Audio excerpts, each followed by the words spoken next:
Welcome to Nerds Against Normality, the podcast that stumbles blindly into foggy towns, ignores every red flag, and still thinks, yeah, let's go in there. This week we're reviewing the PS5 classic Silent Hill 2, a game that asks what if your guilt manifested as a town full of nightmare creatures, bad visibility, and a man with a giant metal triangle for a head, or as we like to call it, Maidstone. That's right, we've gone gaming this week. Stick with us. We got you, Maidstone! Beep, beep, beep, beep. We don't live near there. I'm Harry Bowles, your host, horror fan, and walking proof that you can either go to counselling or walk into a cursed town full of fleshy monsters and cry in a rusty bathroom. I know which one I chose. With me is my wife Stacey, gaming novice, horror coward, and the kind of survivor who's so British she'd apologise to the monsters for wasting his time. I'm really very sorry. And Ben Sheridan, the man for whom Silent Hill 2 may as well be a personalised experience. The fog, the guilt, the endless corridors of shame. Thanks. Just to warn you all, this is a podcast that will contain heavy amounts of swearing, adult themes, and the occasional bullying of Ben. As always, if you haven't already, you can catch us on all of the social medias. Make sure to follow us on Spotify or Apple Podcasts so you'll keep up to date with all of our latest episodes. Before we get into that, let's talk about our one thing that we always do. You're in charge of one thing, Stacey. That's what they call me, One Thing Stacey. So what's your one thing? My one thing is that I finished reading the Silo trilogy. Or is this known? Wool. Silo. Well, the book. No, the book is called The Wool Trilogy. Yeah, fucking talk to me like an idiot. What have you called that? Dick. Sorry. Yeah, dick. Wool, Shift and Dust. So the first two seasons of the show were the first book. This is the show Silo that's Silo. on Apple TV. Yep. Is it on Apple TV? Yeah, it's Apple TV. Yeah. Yeah, very different. Have you seen it? I saw a bit of season 1 and then fell off it. But I have heard it's very good and I should keep watching it. I've just got a lot of TV to catch up on right now. It is very good. A lot of my friends worked on it as well. Oh, really? Yeah. Why? It's filmed over here. No way. Yeah. Where? Yeah. It's filmed in Bovington. Can I go and visit the silo? I presume it's just a massive underground set. Yes, yeah, hence the title Silo.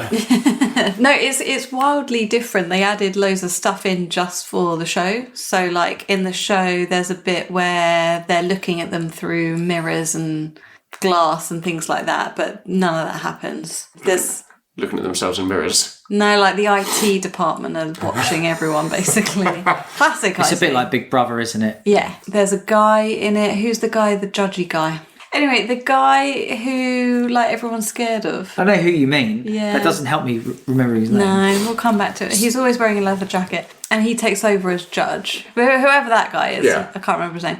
He's barely featured in the book at all. And that's a huge plot point in one of the seasons. So you could read the books and also watch the TV show and there wouldn't really be a lot of overlap. There is a lot of overlap in the first book. It's just they added extras to it. Okay. But then book 2 and 3, because obviously they haven't got that far in the series, really explores how the silo came to being, which is amazing. So I am going to give one spoiler. So Okay. don't listen to this next bit if you don't want the spoiler. But Big spoilers for Cotton. yeah, the whole premise of the show is that if they go outside the silo, everything's like barren and they'll Yeah. die, right? And the reason for that is because there are nanos outside and pumped into the silo, like little nanobots that will basically deconstruct their DNA. So can you actually go outside? You- This is the thing though. They do go outside in season 1. The big thing of They this is do. like, it's like Fallout or like this. The big thing of that is just like, oh, you can never leave here. And it's just like, well, you're watching that as an audience member, like, is the twist here that everything's fine outside? I like the village. We thought that was the twist. We was like, oh, it's all going to be fine. Nah, it's not fine. It's not. Oh no. You need a suit. Oh, right. So it's still actually a bit fucked. So in season 2, she travels from one silo to another. But yeah, it's like I can't wait for the next season because they really delve into how it got constructed. Silo 1, which is a silo that controls the other silos, they dig into that and how that operates. Okay. It's so good. There's probably going to be 6 seasons, isn't there? I'd imagine. There's 3 books. 2 seasons of the book. Yeah. Yeah, because they've just done season 3 and 4 back to back. Oh, have Which is they? what my friends have just worked on. And they've So- wrapped filming on that now. So 4 is done. Yeah, they filmed it back to back. So Being filmed doesn't mean it's anywhere near being released, though. Yeah. no, it'll be Testament to Witcher season 4. Yep. Stay tuned for, I can't say the date. There is a bit that happens at the end of season 2 that I can't work out what it is they're trying to do. I'm sure you'll spoil that now, so go on. So Lucas, who's I don't know if you would have seen him, he's the guy that's stargazers. Basically, he ends up at the bottom of the silo and he cracks this code and he goes into a tunnel and the silo speaks to him and it ends there. That's not in the book either.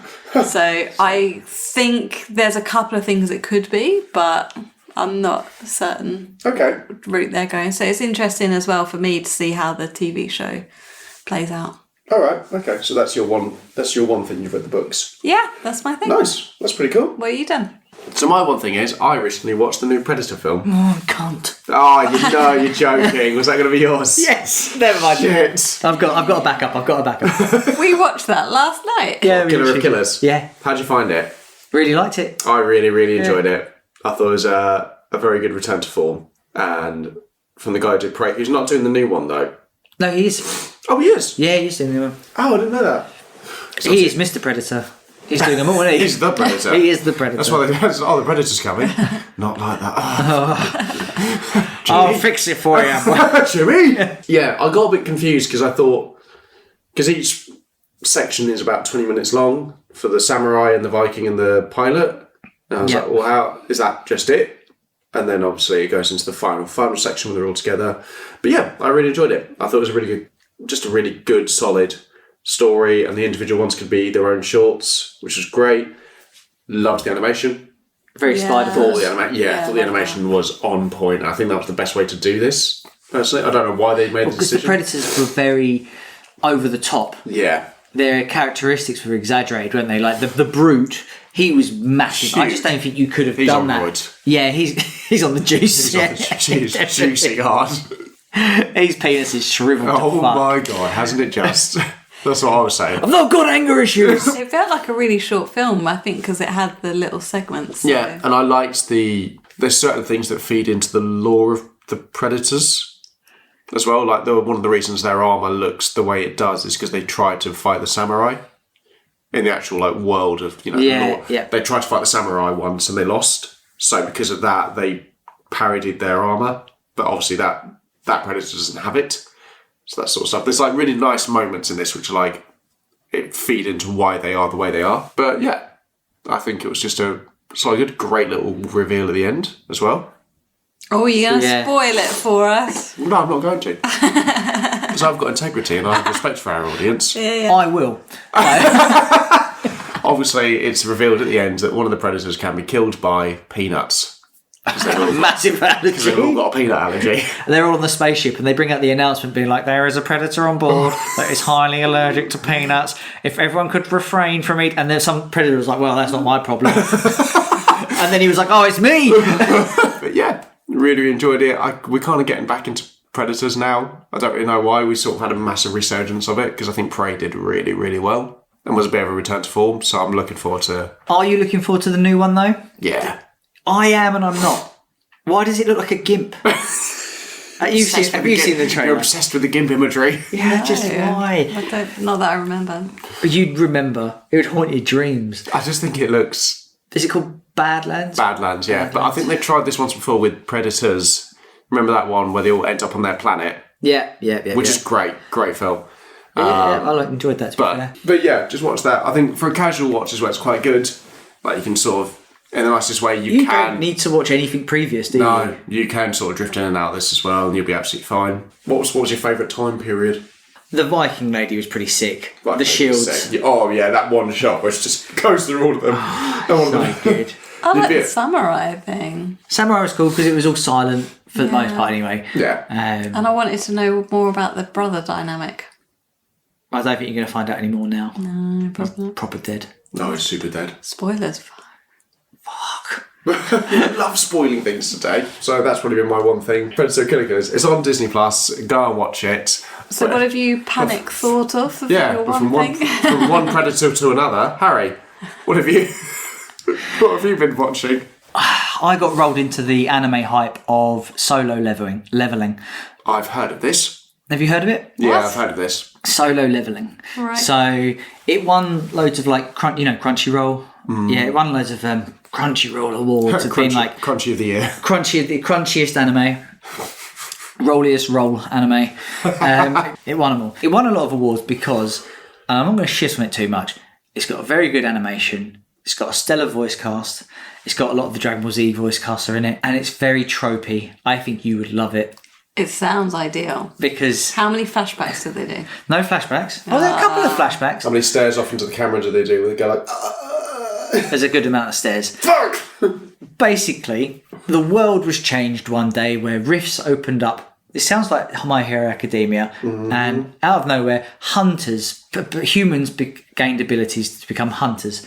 But it was more obscure to become a hunter. It wasn't like it's the norm. Right. So once you become a hunter, you then get given a rank from S to E. There's fuck all S ranks. They're like super elite, and then most people are D rank, but our hero is an E rank. Now, once you're set your rank, that's it. You're set. He's at E rank, which means he's dog shit. He's an underdog. Yeah, he's useless. But because he's useless, he has great survival instincts. So when he goes on the hunts with the higher-ups, he can detect danger because he's always in fear of his life. Because he can't fight back. He just has to survive to get money because his mum's dying. And that classic trope. Yeah. Just pull the plug, mate. Jesus. Just get it over with. Pillow to the face. Spoiler alert. Season 2. Thanks, Mum. Because of plot, he ends up going in a dungeon which is just too far. But he figures out a way out. He's like, he basically has to sacrifice himself. And because he sacrifices himself, he has what is called like a second awakening. But he doesn't have a normal awakening where he grants an ability. He can level up, which no one else can do. So when he kills things, he gets stats. He can train, he can get items, has access to an item shop. The stuff that other hunters just don't have access to. Like a video game. Literally, he refers it to a video game. He even calls himself as the player. And not because he slays all the women. Which he does do. Which he does do. Oh yeah, he goes from little weed, like little nerdy boy, and then by the midway of season 1, he's like absolutely ripped, and all the girls are like classic anime being like, oh my god, he's so pretty. He's gone full incel. Yeah, he's very fuckable. Very, very Chad. Is this Shonen Jump? I don't think so. It could be, but I don't think so. It's decent, but it's very much villain of the week, who he can kill. The story is okay. How many episodes have you had to rewatch because you fell asleep watching them? I would say at least 13.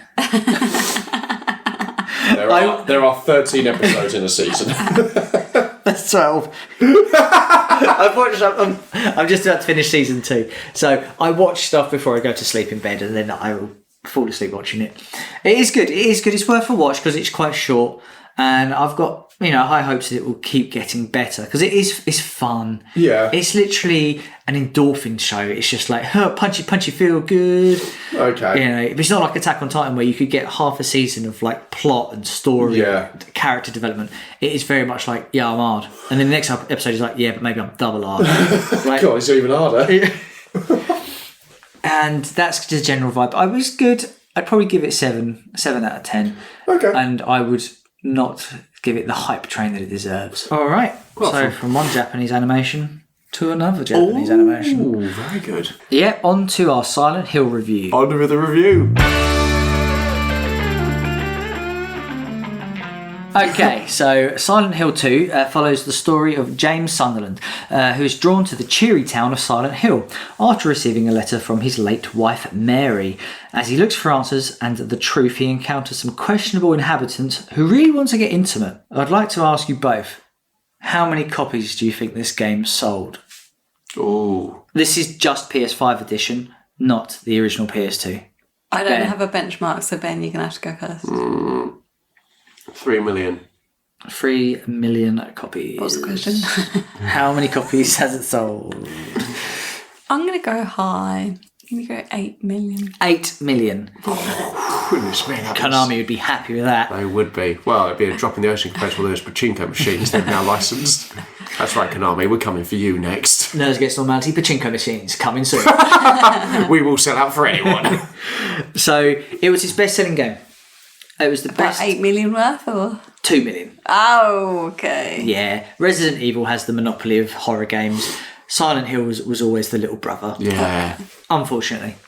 This game is ancient. I know it's the PS5 version come out last year, but Silent Hill 2 is over 20 years of age. Yep. Spoilers are going to be had, right? Yeah. I don't care what you say. Yeah. All right. Fair enough. I'm all about the spoilers. You're all today. about the spoilers. Okay. Again. Yeah, it's true. Yeah, you're So pro the big spoilers. parody at the end with James Sunderland dying because, again, he has a peanut allergy. Which the Predator gave him. So, Stacey, I'm going to aim this one at you. So, what were your expectations for this? Were you hyped to play it? I use the term play very loose. Because who did play this game out of both I of you? played it, you watched it. Okay. Yeah. I wasn't hyped to watch it as such because it's not my sort of game. It's a horror game. That's all I knew about it. I think I did kind of think about Resi Evil. You don't like fog? Vibes. Don't really like fog. No. Never going to Jersey. What was your other question? What were your expectations? Expectations. I don't know. I guess I thought it would be more jumpy horror-y and it would probably be a lot of shooting. I thought it might have some puzzles because I did remember once watching you play Resi Evil very briefly and you were trying to solve a puzzle in that, so I thought it would have similar, but that's about it really. Fair enough. And Benji, obviously you played the original. Yeah, what were your expectations? I love the original game so much. It's one of my favourite games. So going into this, I was nervous. Bloober Team are not particularly like good horror game making company. Particularly. Yeah. They've got some good ones, they've got some very bad ones. So I was a bit worried, but they did good with this one. So yeah, my expectations were, we'll see how it goes. I'll go in with an open mind, see what they've changed, see what they've kept. For the most part, they've kept it quite a bit of it intact. They've made some actually quite good quality of life improvements though, which are good. And obviously it looks much better and they kept a lot of the sort of quirkiness of the original, which I'll go into. So yeah, I think I was went in with an open mind, but also knew there was going to be a big, big hill to climb with this. A silent one. I wasn't even setting you up for that. Oh, that's a good podcast bell. Thank you. So yeah, I knew that it was the fan base around it was going to be difficult to please. I knew the fan base was going to be difficult to please with this because you're trying to like Resident Evil 2. You're trying to remake a game which sort of set the bar for horror games and also just storytelling in video games. So, but I think they did well though. Yeah. Me being me, I think they did well. Okay, fair play. What about you? I had good expectations. Have you played the original? I'd never played a Silent Hill. You've never played Silent Hill? No, I was a Resi Evil boy. Oh, fair enough. And I will say I wish I had gone into Silent Hill actually because my expectations, they were high because I knew the reviews. I'm in the circles. I see people in the Facebook groups raving about it. Yeah. So I kind of knew it was going to be a good time. You know? I was more was looking forward to how the horror element was going to unfold. Like Resident Evil starts off quite scary, but by the midway point, you kind of turn into Rambo, where you've got like 6 guns, you're kicking ass, and Leon's parrying chainsaws. Yeah, it gets a bit not ridiculous, but you get a bit overpowered. You don't get that in this game. Little nugget of trivia for you. The whole reason the fog was introduced into Silent Hill is because when they were developing the first game... It's set on Jersey. It's set on Jersey. You've nailed it. No, because they didn't have enough processing power to give the draw distance. So they just made the fog so you could only see so far. Yeah, that's the entire reason. That makes sense. So, plot and setting. I'm going to do a quick jump through the plot. So, obviously, you go through the apartments, you meet up with Pyramid Head, you go to the hospital where you meet up with Laura. You then have the new PS5 exclusive section, the orphanage, with the new boss, Mother Mercy, the prison, the labyrinth, and then finally the hotel. So, how did you find the new bit? I was worried about it, and the Mother Mercy thing is fine. In terms of like everything else in the game, it doesn't really hold a candle to it, but it's still good. And I think you can't do a 1-to-1 remake of this because you'd just be doing, it's that thing of like if you remade a Sonic game and it's like exactly the same as it. Again? If you remade it and it was exactly the same, you'd look at that and go like, that's fine, but why not just play the original? And so I'm glad they put in a new section. It's not a bad section and it gives you some more context for certain things. But I mean, all the other levels are really faithfully recreated and also they're a bit more streamlined. Because there's a lot of wandering about Silent Hill 2, the original. You don't spend that much outside. No, you don't. No. Whereas in the original, there is a lot more just wandering from place to place to place, and the puzzles are a lot more integral to that place they're in. That makes sense. Like I think the apartment block and the hospital, specifically, I like that. So it opens up and you are just wandering around the town, aren't you? Yeah. I kind of thought that's how most of the game was going to be. Like when I was in the apartments for 3-4 hours, I was like, what the fuck is going on? Yeah. I was like, do I ever leave this hellhole? It's horrible. It's a stressful game, right? Did you find it stressful? Yeah, so I think it took an adjustment to get into the apartments, but then I quite enjoyed it because of the puzzly bits, and it was like, right, so that links with that room and go there and whatever. The hospital was one of my favourite bits. I thought it just worked really well, and you got the extra level, so you're going between one, ground floor and upper floor, but fuck the prison. Oh yeah, the prison is absolutely prison's a difficult one. Like, and I wasn't even like actively playing it, but I found that dark. stressful. It was too dark. We didn't know like where we were going, what was going on. Could have done without that one, to be honest. With the orphanage, because you guys have not played a Silent Hill game before, would you, if you didn't know it was the new level, would you have noticed?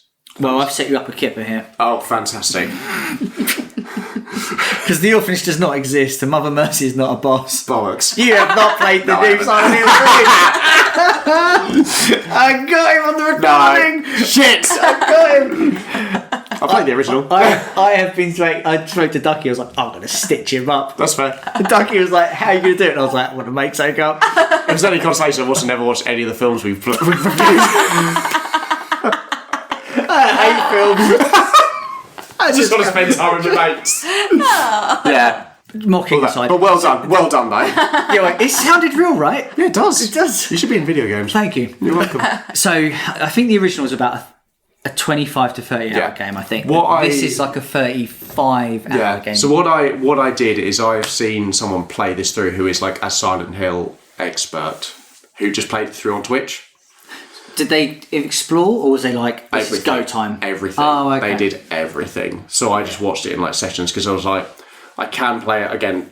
Have no time to play this sort of game at the moment. By the time you get to play it, they probably like 20 quid. It's dropped its price massively so far, which is fine. So I was like, I'd rather watch him play it, who knows everything about it, and I listen to his podcast, than like me, who's going to skip a load of stuff. And he is much better at comparing this sort of stuff than I am. But it's really good. It's Angry. I don't think you would miss stuff though. It's Pat Stares At, by the way, if anyone wants to watch that on Twitch. How dare you fucking promote another podcast? Oh, it's fine, mate. Pat Stares At. I spit on you. And then he spat on me. Yeah. It's a game that's stressful because it's one of those, you have 4 bullets to survive 4 hours, and you're desperately going, oh, there's a drawer. Oh, check the drawer. Yeah. Oh, it's empty. Oh. Yeah, if I had actually played it, I would have been dead well early because I can't be fucked to do all that. How quickly did you go from, I'm going to ask you from a gameplay perspective for you too, how quickly did you go from clearing every room to running through every room? So, no, Harry was quite deliberate. Oh, really? Yeah. Oh, really? Because in the original game, it's codes from me playing it. I was like, I just, got the gun, I'll clear every room, and then you run out within an hour. Correct me if I'm wrong, the dodge mechanic is new. It is new. It's brand new. So I killed a lot of them because the dodge mechanic made it easier. That's one of the big quality of life upgrades they've made for this. Because you have the crowbar and you just fucking go to town on them. Yeah. And they're quite scripted, the moves. I won't lie to you. They're the common enemies. You can dance around them and twat them about. So obviously you're going through all the places. The characters we meet. Any favourites? Any least favourites? Would you like a reminder of the characters? Yeah, give us all a reminder. You've got James, is obviously your main boy. Yeah. And then you've got Maria, who is the thirsty stripper girl. Yeah. Thirsty girl. Oh, put her in she the lake. Does want James. Put her in the lake. She's a thirsty girl. You've got... What's fucking Cartman? What's his name? Eddie. Eddie, yeah. You've Cartman? Got, yeah, big fat lad. Eddie, and then you've got... Laura? Laura's the girl. Yep. And then there's one more. Is it Sonia? You've got mummy issues. Oh, Angela. Are you talking to Angela? Yeah. Yeah, you've got mummy issues. It's down on his notes. Laura, Eddie, Maria, and obviously Mary, the wife. Who makes a very brief appearance, yeah. Quickly. So I won't put her in the setting. Who's your favourite? Who's your least? I was quite intrigued by the young girl, Angela. She's not any fun. Laura. Oh, no. No, Oh, sorry. no, Oh, and- Fun Sponge. Yeah, Fun Sponge, Angela. Give me the knife. Yeah, we Nah. we have a lot in common. He's just there with the radio and the crowbar, like, God, you're fun. But she was kind of like intriguing because you meet her quite early on, right? Yeah. And she's like, Before you enter the town, I think. yeah. like So properly. and then she goes downhill rapidly. So that was kind of interesting. What do you think she represents? It was something about abuse, I think. Yeah, it is. Yeah, they all have their issues. Yeah. Barring one. Maria, Maria? the horny lady. Horny Maria.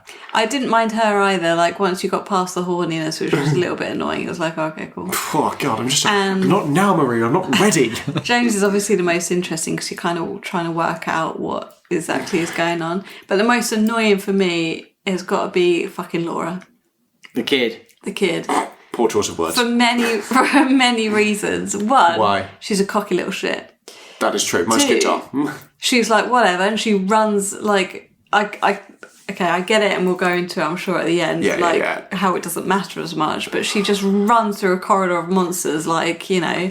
Yeah, okay. So who your least and who's your fave? I think Eddie's got a interesting story. I think he's got a really good opening.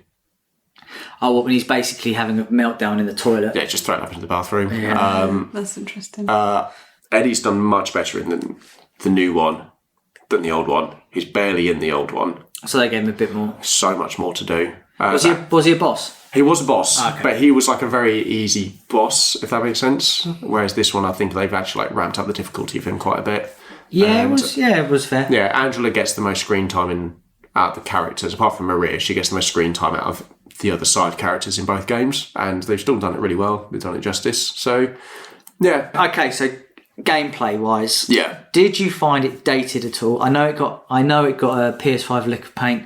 How did you find out the combat, Stace? Obviously, you only watched. Well, no, you know, I'm really good at pressing buttons and. Yeah, you press mine all the time. Whee! From watching it perspective, I think it's not a negative as such, but at times it was challenging on the health and stuff, right? And the ammo. It did strategically top you up before it needed to. That's just gaming, though. Can I ask what difficulty you played it on? We just played it on normal. Normal, okay. Yeah. As I've already said, the prison level, I get you want a hard level, but that was too extreme, I think. Like, honestly, But do you find it was, so when I'm saying dated, like let's just say you played the old Tomb Raiders, right? And I know you love them, but they are dated. They are like dated. her turning circle is ridiculous. I know what you're talking about. And her running mechanic is it's very outdated. You go to the edge of But that. her boobs are well defined. Oh man, legendary. Absolutely. It's the reason we still play them. And I mean, I have no knowledge of the first one, so I don't know exactly how dated it was. I think maybe graphically it looked like a game. It wasn't like it was. okay. No, but it wasn't It like. wasn't a film. You know, like they try to make it as real as you. They've really done a good job on the graphics for this. Like it sounds really weird, but like the fog in this one, you had to nail. You had to get it right, and they have got it completely right in this one. Unless you use the new mods. Oh god, the new mods are so funny. The Sunny Day mod. The Sunny Day mod. The only thing I could say, but it's interesting your opinion on this because this is something you would say, but it looked like they reused a lot of the same setting.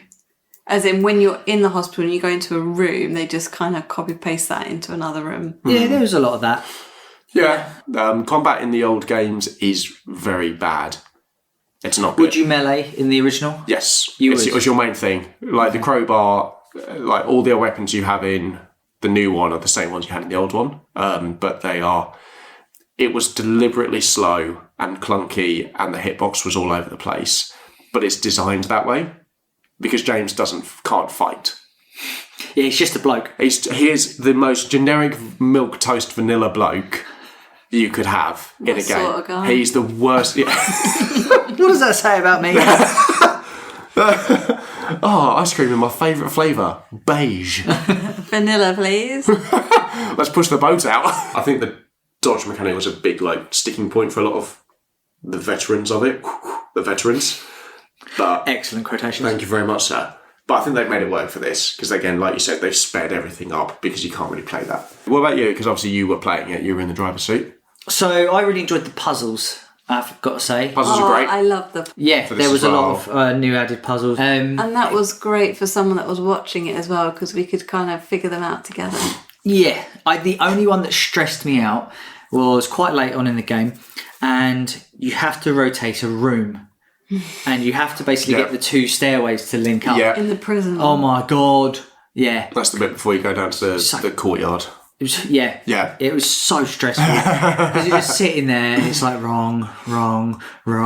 And you're like, it's just impossible. Yeah. It's just, I've obviously fucked up. But no, a lot of them were good. And a lot of them... We did use a walkthrough. There was a couple of times, yeah. There was the musical statues where you had Cinderella, Snow White and Ariel. Oh, yeah. And you had to put them in and you had to do... Because a lot of the puzzles are very cryptic and a lot of it's... You have to read them. And it's a bit like Taskmaster. Like, he hides clues in the task. And I think on a second playthrough, I would have read it properly and given it the time rather than being impatient. And like, oh, we've only... Because we're playing limited time. Yeah, of course. You know, we're playing it 2 hours a night. Tops, so you don't want to spend like 45 minutes of it trying to figure out the puzzle. I do feel dirty doing the Google. Yeah, okay. I like the puzzles. I like the combat was a bit clunky, but I appreciate that it was made because he's just a bloke having a bad day. How do you find the sort of like back and forth stuff, the backtracking and the... Sometimes irritating. Yeah. But I like the fact that the map updates. So you bring up the map, and if you then go to a locked door, he'll put a little cross next to it. Or if you find an item that then can be used in another room, he'll circle it. That's helpful. That is helpful because otherwise you would just be lost. Yeah. Other than that, I really enjoyed like the stressful element of it. It's very compact. So you go in the apartments and all of the rooms, they feel small. Yeah.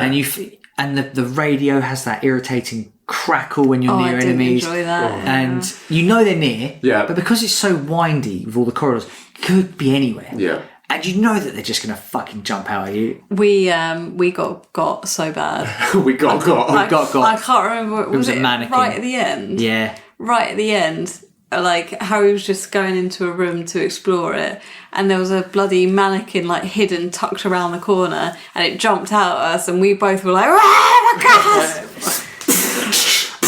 See, a mannequin. Cut in mouth. I wouldn't normally like fire at it. I'd normally crowbar them. Yeah. Not that one. No, I got the full trigger.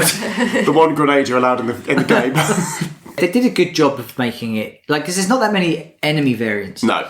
So they did a good job of making them fresh. I didn't find it that scary. Did you find it unsettling?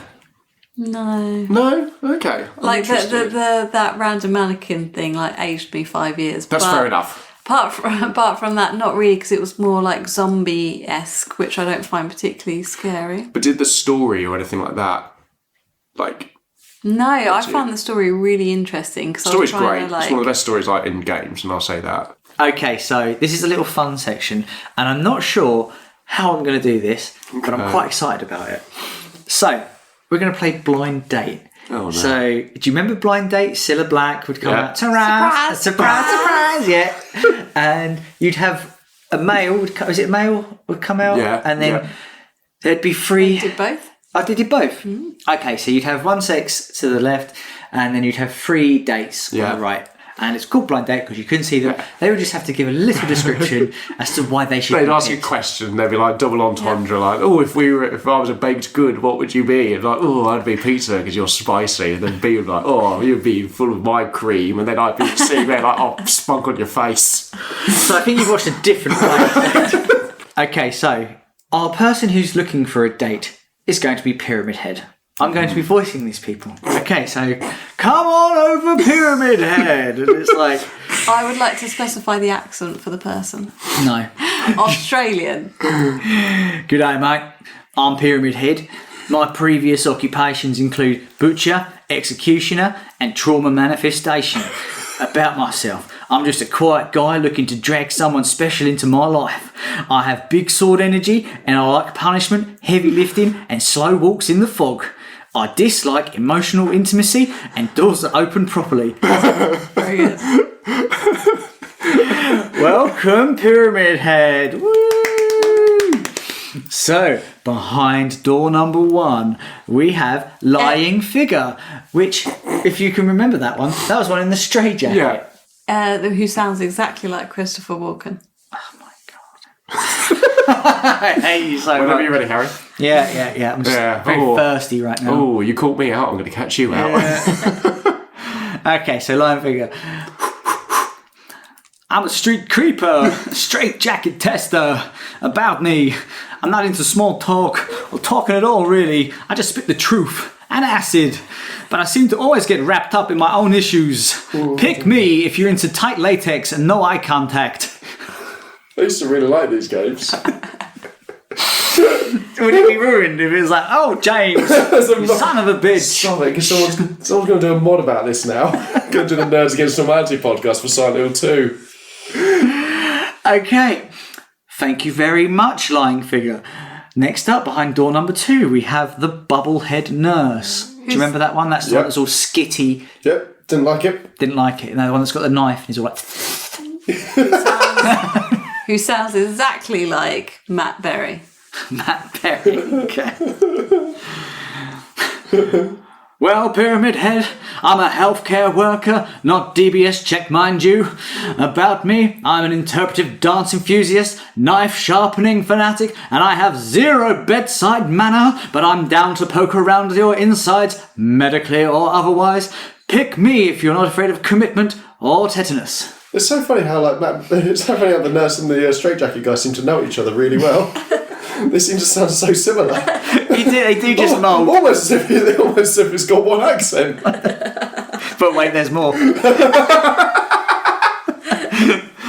Behind door number 3, we have Mannequin, which needs no introduction because we both shit ourselves. No, that's fair. So if anyone's not played the game, just Google these people because they are horrific to look at. Who's Irish? Oh my god. Well, there goes the Irish viewers. I'm a back-to-back professional musical statue champion who models on the side. About me, I got 2 sets of legs, 0 sense of direction, great at standing still, but I want to move forward with you. Pick me if you're tired of waiting for handouts and let me show you what these feet can do. Oh my god. I love Paddy McGuinness arriving on the podcast. I think that was probably the best one. I've also realised, I've just remembered, he's an Irish, he's from Bolton. Out of all 3 of them, somehow that was the best one. Yeah, you're welcome. So, who do we think would be most compatible for I forgot we were doing a game of this. I thought you were just showing off accents. You're going to have to reread them all then. I think it's going to be Mannequin. You think Mannequin? I think Mannequin. I'm going with the first one that's into latex. Straitjacket. Oh, see, I'm going Nurse. Who's not DBS checked. Yeah, exactly. She could be a pedo. She wants to poke around my innards. I love that that's the concern in Silent Hill 2. Like, oh my god, it could be a paedophile. Could be a nonce. Could be. So we've all gone different. Yeah. Nice. Oh, okay. Can't wait for the AI interpretation of this. Yeah, that's going to go horrific. Oh. Okay. So back in the room. Thank Back you for in the making room. me doing all those accents. You're very welcome. So, I'd like to move on into the visuals and atmosphere, okay? We've talked about the upgrade, obviously, from the PS2 to PS5. Yep.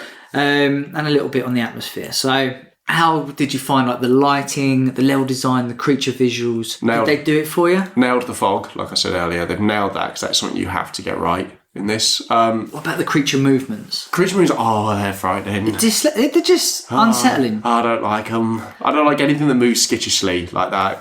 That reminds me of like my actual fear. The nurses. Commitment. I think they copied a bit from... It's just sounding weird. I think they copied from the Silent Hill film. Because when the Silent Hill film came out, they moved like skitishly. Whereas beforehand, they never used to. So I think like that's the one sort of big thing the Silent Hill film has given us, is that the nurses now move like that, which is not fun. It is good though. It is really good. I just like all the creatures look a bit more disgusting as well, if that makes sense. Like the straitjacket thing when it's like throwing up. And all that. It's like I'm slithering on the floor. It looks awful. It just doesn't look nice at all. And like all the texture, you can actually see it on James's jacket and all that. And it's like, yeah. What about the sexy nurses though? Still very sexy. I like the nurses, I get that, but I found is it the mannequins, the one with legs coming out there? Yeah. Yeah, I found that a bit weird. Why? Well, I'll tell you why later. Okay, Yeah. cool. Or There we're it is. going to get It's into all got of this reasons. stuff. This game's got reasons. This is for why I it. love this game so much, because everything has a reason. Well, I didn't find out. The only one I didn't like, in terms of I thought they were just pricks, was the ones that they hang under the cage, and Oh, yeah. you have to shoot their feet, and they're just really irritating. Yeah, it's such a weird hitbox for... Yeah. Like, 'cause you're aiming for feet. And they move, like they attack quite quick, and you're quite slow. And towards the end of the game, in the labyrinth bit, where you basically go into like a death room where you have to fight off a ward, a whole horde of this shit, and the enemies get progressively worse, and it ends with two of them. No. Hated it, and not because it's like scary, but just the mechanics of it was stressing me out. Pyramid Head was very cool. Yeah, He had a lot of presence. He's iconic. he is now an iconic video game character. It's a very, very cool design. And still has not, like the designers who made him haven't actually fully explained everything either. Well, that's what I like about it. There's a lot of mystery to this game. They've never like really explained like why he's triangular like that. They've never really sort of gone into details. They just drew it like, fucking looks sick. Looks sick as fuck. It's actually for my manga I'm drawing, like, yeah, of course it is. Everyone's drawing a manga. Just going off on it, what is the siren? It makes one appearance in the game, from what I remember. When you're first fighting Pyramid Head, there's no winner, obviously. You just have to kind of damage him. Survive it. And then the siren goes off, and he walks off. It's meant to be like a call for them. Because it's in the film, isn't it, the siren? Yeah, like it sort of comes from like the films, not the games, because the games don't have that. But then That's after not the a big films, thing. yeah, but then after the films, all of them used the siren as like an indication of like you're going into the hell world. Okay. You're constantly in like one level of reality, if that makes sense. And then hell is another one which you go into when it all starts peeling off the walls, and then there's another layer which you never go to until maybe near the end. Possibly. Who knows? Who knows? We'll get to it. Okay, so we're going to do a little character tier list. So we've obviously got the crew. We've got Your boys. Angela, who's got mummy issues. We've got Laura, who's the little shit. You've got Eddie, big lad. You've got Maria, the MILF. And you've got Mary, dead MILF. Right? So... That's how he's explaining it to her. Like, I've got Maria. that was in the manual. Yeah, dead MILF. Yeah. Rank your team 1 to 5 here. 1 being who you want by your side to survive Silent Hill, and 5 would be keep the fuck away from me. You're a nutter or useless. Well, I know I said she was a cocky little shit, but she runs through monsters like there's no tomorrow, so I think Laura would be up there. She's a wrecking machine. She's on windmilling through it like fucking cunt. She is. And you can't underestimate that. Can't be because Pyramid's there. They're like, fuck, Laura's coming. shit. No. I mean, dead MILF, is she... She's gotta know. DM for short. DM, is she before or after the change? And I don't mean the menopause. She put on a bit of weight. She's got a bit moody. Whoa. Is there a difference? Let's say pre-change. Pre-change. Oh, she's gonna be next to useless then. Yeah, she's going right down there. So, I think... And Angela, does she have my knives? Does she? Well, she has a knife. She has a knife. Okay. We do take it from her. But I guess So, if she was alright. in your team, you'd want to give her back the knife. So she I'm might going- kill you, but... I'm going Laura, because I think she's a secret assassin. Yeah. Then I'm going Eddie, because he's got a massive meat cleaver. Wink. Then I'm going Angela, because she's got the knives and she's a bit unhinged. Then I'm going normal MILF. Because I think if anything she could probably suffocate people with her bra. And then dead MILF, because she's very nice. We'd have a cup of tea, but she's not going to save the world. All the chemo's going to make the room a bit awkward. That's my list. Ben, does your list differ? A little bit. Yeah. Top one for me, Eddie. Eddie, Yeah, Eddie's by my side. Bit are unhinged. you not worried about the unhingedness? I am, but I'm always going to keep him in front of me. Oh, okay. Right, you'll go first. Then I'm going to take Maria. Just MILF in it, just in case. Because you're not going to get out there In alive. case of what? In case you don't get out there alive, you're like, well, I'm going to die doing what I love. Third's Angela. Again, a bit unhinged, but she's staying in front of me. Then it's Laura, then Mary. Mary's going to be doing nothing in this. Sorry, Mary, but you're missing out. Yeah, that's my tier list. What about you? So, I think Maria takes top bill. Yeah.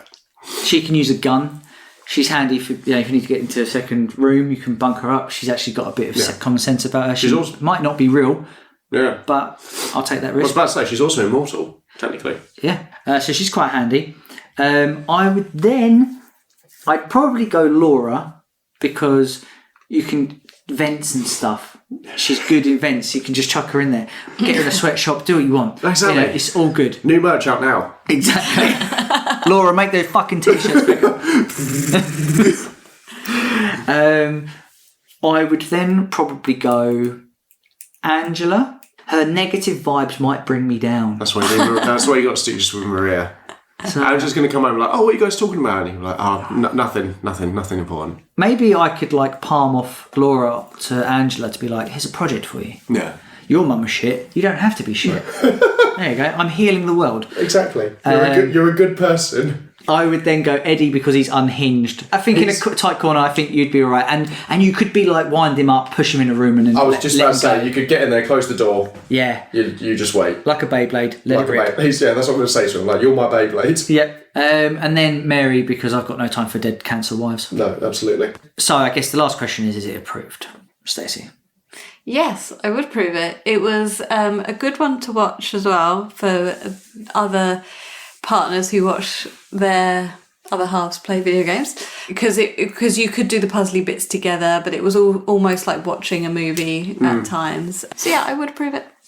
Yeah, very good. Benji, I feel a redundant question. 100% unapproved, of course. Yeah, it's no contest. What would it have had to have done for you not to approve it? I think it would have had to have changed so much around it. They would have had to if they come in with there's the combat's been completely rehauled to be more actiony, and we got rid of the fog. Yeah, we've taken out one of these levels and we've switched around the story put and an orphanage in it. Yeah, put an orphanage in it. Yeah. It's annoying because there is an orphanage in the Silent Hill game. It's literally called Silent Hill Orphanage, isn't it? Oh, there isn't. Oh, I don't know. Or is that Alone in the Dark? I can't remember. There is. I don't remember. There's one that's got orphanages are creepy because kids are creepy and bastards. It would have had to do so much, because also it's you're treading on the toes of a game that redefined horror and what it was and what video games could be. So I was but I'm glad they managed to pull it off. Yeah. Bloober Team have gone up slightly more in my books as a and they're getting the go ahead to remake number 1. Yep. Which is good. Yep, they're doing number 1 now. Well, hang on. Do you approve it? Yeah, I approve it. I was really on the fence about playing it, just because I'd never played Silent Hill. I was a bit is it going to match up to the Resident Evil hype? And I'm glad to say that it's so different to Resident Evil that it's its own thing. It is. I don't think you need to compare them. There is a world where they can both exist and be both very good. For 100%. I would recommend this to anyone. Ben, I recommend this game to you, mate. Oh, cheers, mate. I'll play it now. It's probably on Steam sale. So, I've got a couple of trivia bits, and then I'm going to the monsters. So, in Angela's final scene, I don't even remember, she's surrounded by fire, isn't she? Do you remember? She's on the stairs. Yes. Everything's on fire. And we even made a joke being nobody's acknowledging the fire. And they do eventually acknowledge it. Because James goes... So, James doesn't react to it because it's her hell. That makes sense. It's not his hell. Obviously, that's just how she sees Silent Hill. Yeah. And we see it with the rotting paper and that. So everyone in... So I'm going to Well, they all have their own view. Yeah. Which is the next one, Laura. So this is going to answer a lot of your questions. Yes. She is immune to Silent Hill. Right. She doesn't see the monsters. She died in the hospital. No. Oh. She's there, but not Silent Hill is a real place in the world, which is still a livable town. So the theory is that Laura is actually just in the town. Oh. And so when she's running, she's just pushing past actual people who are going about their day. She's not in Silent Hill world. I don't like that. But it's because there's different planes of reality within Silent Hill. So that's why she's got no guilt. Yeah, so that's why Angela sees fire and Eddie sees something else entirely. What we see, Eddie can't see. Yeah, but I assume because she speaks a lot about spending time in hospital with Mary. Yeah. So I presume that she died of just an illness. So she has no acknowledgement. Yeah. You know when she locks James into basically a boss room? Yeah. And you're like, what a bitch. Why have you done this? She's just pranking. She's just like, ha ha ha, locked you in a room. Well, I feel sorry for calling her a cocky little shit now. Oh no, she's still a cocky little shit because she kicked a key away from him, and anyone who does that is a dickhead. Oh yeah, she did you? Yeah, what a prick. Yeah. So, this is going to go over some of the monsters and their meanings, okay? So, Pyramid Head. His symbolism is punishment and guilt. So he is James's executioner. He's a relentless punisher that forces him to confront his deepest guilt over Mary's death. His iconic sword symbolises burden and shame, while his silent nature reflects James's unwillingness to speak the truth. Which makes sense because you never actually properly fight him, do you? No. You're mostly running away. And then, I'm going to massive spoiler here, but he kills himself at the end. Yeah, because James accepts his guilt by that point. That's why, because he's no longer needed. So he kills himself for it. Until sequels. And they were like, Jesus Christ, we made an icon. Let's put him in everything. Which is why I get really annoyed when he's in any other Silent Hill game. He just walks around with a sword in him. Yeah. You can also, in the... Somebody bloody take this out. It's been 3 games. There's also a bit in... I don't know if you can do it in the new game, because the one I watched, you didn't do that, but in the original, you can pick up the sword.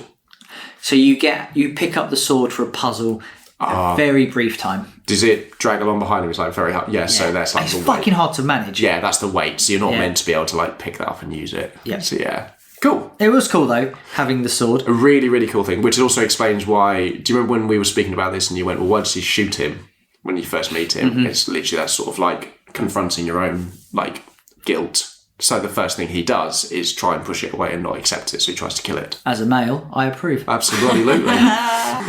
So the next up is the mannequin.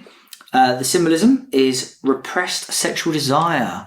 So with no head or arms and 2 sets of female legs, these creatures represent James's objectification of women and his sexual frustration, especially related to Mary's illness and lack of intimacy.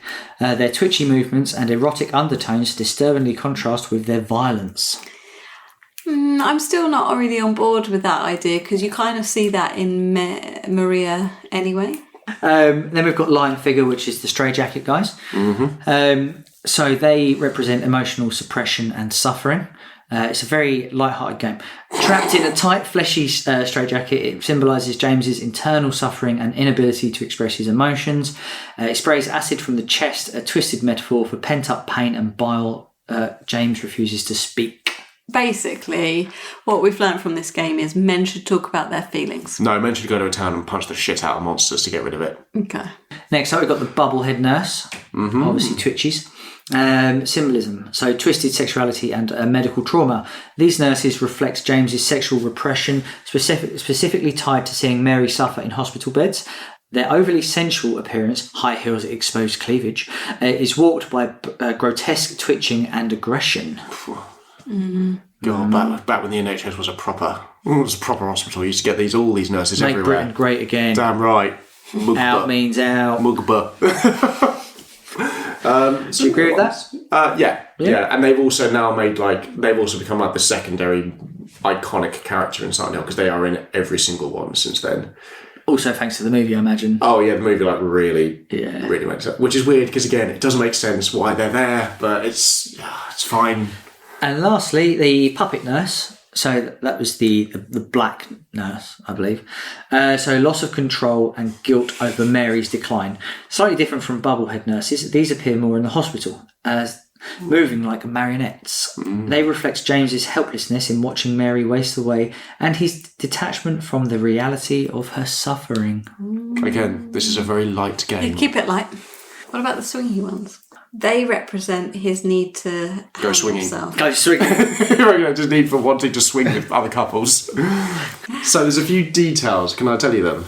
Because there's some that they put into this which are holdovers from the original, but are also new. There's some like really cool ones. Which is the first section.